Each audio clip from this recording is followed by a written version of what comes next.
పర్లేదు మేడం, మీరు వెళ్ళి చూడండి. ఇవ్వండి.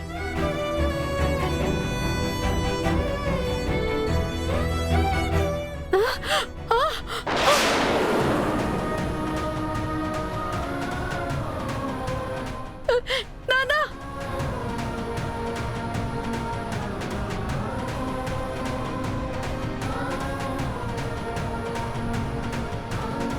విహారీ, ఏమైందిరా నీకు? నానా విహారీ, ఏమైందిరా? మీ అబ్బాయి ఈ పరిస్థితిలో ఎందుకున్నాడో తెలియదు. నా మనవరాలే బయట ఎక్కడో ఉంటే కాపాడి తీసుకొచ్చిందంటమ్మా. ఆయన బాడీ మీద కత్తిపోట్లున్నాయమ్మా, కత్తిపోట్లున్నాయమ్మా, కత్తిపోట్లున్నాయమ్మా.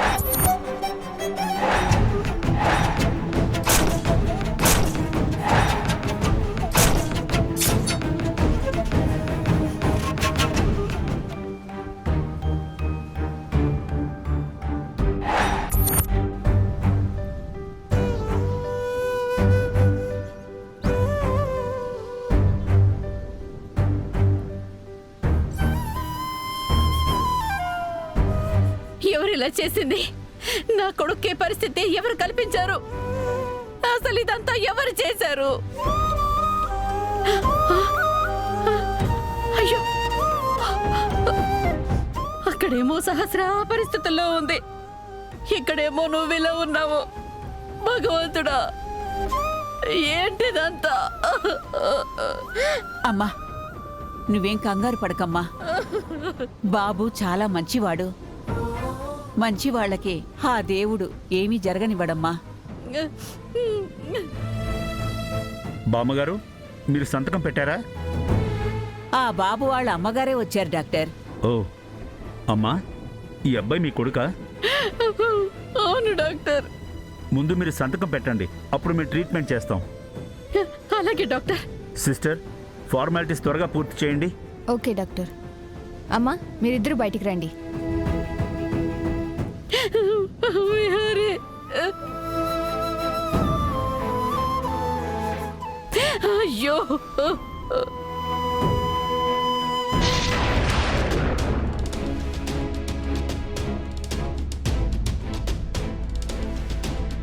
అంబిక, లాయర్ కోసం మనం ఎదురు చూడడం ఏంటి?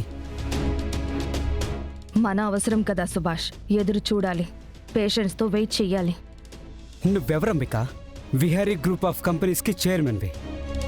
ఇతను ఆఫ్టర్ ఆల్ మీ ఫ్యామిలీ లాయర్. మీ దగ్గర డబ్బులు తీసుకుని పనిచేసేవాడి కోసం నువ్వు నిరీక్షించడం అంటే అది ఆ లాయర్ నిర్లక్ష్యమే. సుభాష్, అవసరం మనదైనప్పుడు ఒక మెట్టు దిగినా పర్వాలేదు, ఒక అడుగు వెనక్కి వేసినా పర్వాలేదు. నమస్తే మేడం, సారీ కొంచెం లేట్ అయింది. పర్వాలేదు లాయర్ గారు, మీ టైం చాలా ఇంపార్టెంట్ అని మాకు తెలుసు.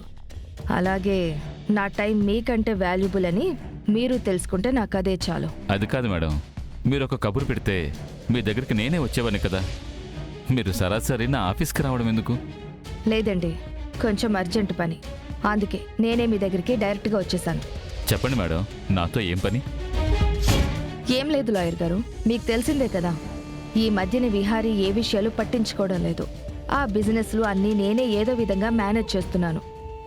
అవన్నీ కూడా నా పేరు మీదకే రాసేశారు. అలాగే మా ఇంటి ఆస్తులు కూడా విహారీ పేరు మీదే ఉన్నాయి. అవి కూడా నా పేరు మీద రాయించుకోమని అందరూ చెప్తున్నారు. అలా రాయించుకోవడానికి కుదురుతుందా?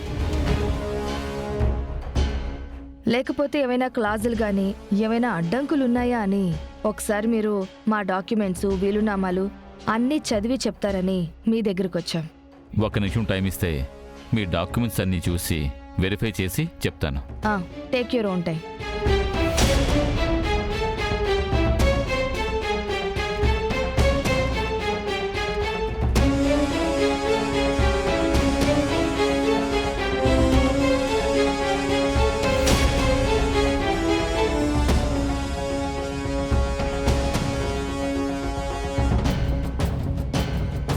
చూడండి మేడం, ఇప్పుడు ఆస్తులన్నీ విహారీ గారి పేరు మీదే ఉన్నాయి.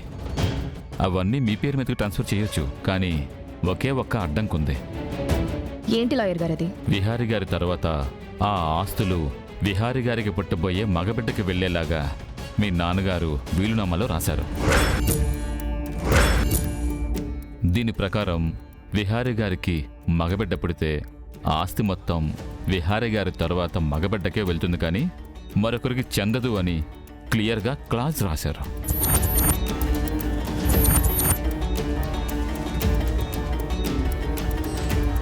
ఇది మేడం. ఇప్పుడు సహస్ర మేడం ప్రెగ్నెంట్. ఆవిడికి ఒకవేళ మగపిల్లాడు పుడితే ఈ ఆస్తి మీకు ట్రాన్స్ఫర్ అవ్వదు మేడం. ఈ యావదాస్తి మొత్తం ఆ పిల్లాడికే చెందుతుంది.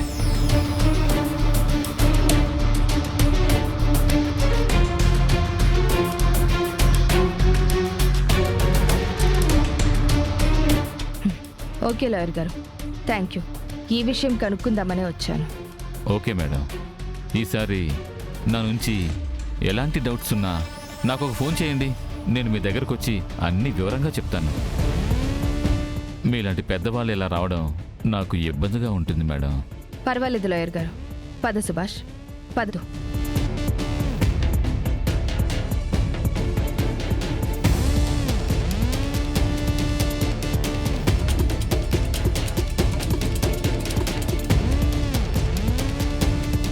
సహస్రాకి వారసుడు పుడితే మనం ఈ ఆస్తి విషయంలో ఏం చెయ్యలేం సుభాష్. అవును, ఆ సహస్రకి ఇప్పుడు 9th మంత్ కదా? అవును సుభాష్, డెలివరీ డేట్ కూడా రేపే ఇచ్చినట్టున్నారు.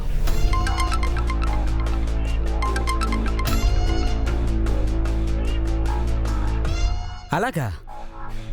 హ, సరే సరే, థ్యాంక్ యూ. ఎవరు సుభాష్? హాస్పిటల్ నుంచి మనోడు ఒకడు ఫోన్ చేశాడు. దేనికోసం చేశాడు? మీ సహస్రాకి నొప్పులొస్తే హాస్పిటల్లో జాయిన్ చేశారంట.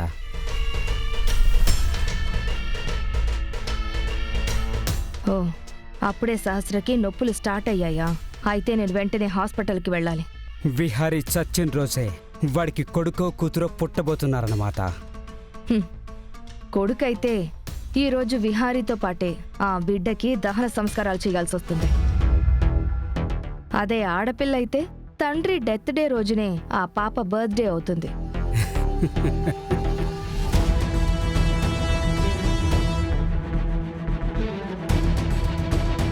వదినా, డాక్టర్ గారు ఏమన్నారు? ఇప్పుడే ట్రీట్మెంట్కి తీసుకెళ్లారు మరిది గారు. ఏమనేది? ఇందాకే లోపలికి వెళ్ళొస్తానని వెళ్ళారు.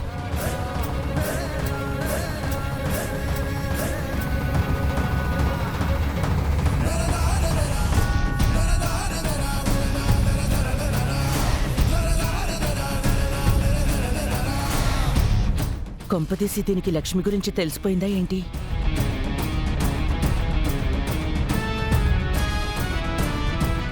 ఏమైంది? ఎందుకలా బాధపడుతున్నావు?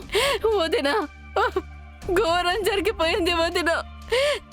ఇలాంటి పరిస్థితి వస్తుందని ఏ రోజు అనుకోలేదు వదినా. ఏం ఘోరం జరిగింది? అసలేమైంది?